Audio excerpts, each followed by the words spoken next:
High dear student, তোমরা একবারও ভেবে দেখেছো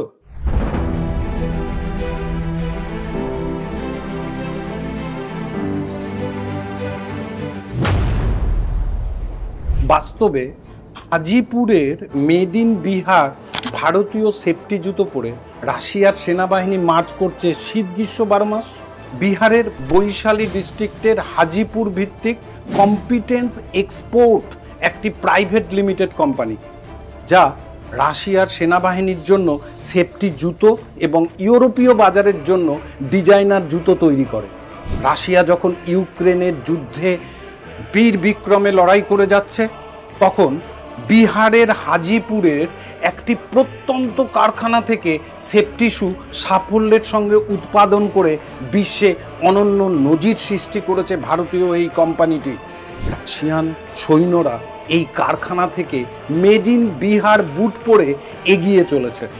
আমরা সকলেই জানি, স্বাধীনতা পরবর্তী ভারতবর্ষ যখন বিপদের সম্মুখীন হয়েছে, তখন রাশিয়া ভারতের মিত্র হিসেবে সবসময় ভারতের পাশে থেকেছে।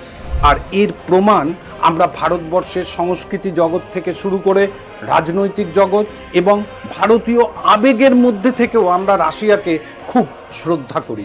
তাই রাজ কাপুরের মুখে আমরা শুনি, সর পে লাল টোপি রসি ফির ভি দিল হে হিন্দুস্তানি।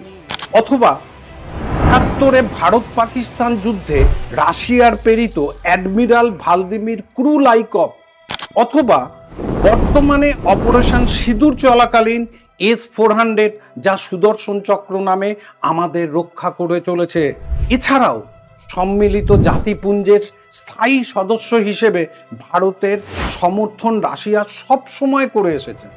অর্থাৎ ভারত বন্ধু রাশিয়ার জন্য 2018 সাল থেকে হাজিপুরের কারখানাটি শুরু হয়েছিল এবং এর মূল লক্ষ্য হলো স্থানীয় কর্মসংস্থান সৃষ্টি করা। বর্তমানে কোম্পানিটি রাশিয়ার বৃহত্তম রপ্তানিকারকদের মধ্যে একটি হয়ে উঠেছে। তারা গত বছর 100 কোটি মূল্যের 1.5 মিলিয়ন জোড়া জুতো রপ্তানি করেছে এবং পরের বছর এটি 50% বৃদ্ধি করার লক্ষ্য রেখেছে। এই কোম্পানির মূল উদ্দেশ্য হলো বিহারে একটি বিশ্বমানের জুতোর কারখানা তৈরি করা এবং রাজ্যের কর্মসংস্থানে অবদান রাখা। তারা সর্বোচ্চ কর্মসংস্থান দেওয়ার জন্য যথাসাধ্য চেষ্টা করছে। এই কোম্পানির বিশেষ বৈশিষ্ট্য হলো বর্তমানে 300 জন কর্মচারীর মধ্যে 70% মহিলা।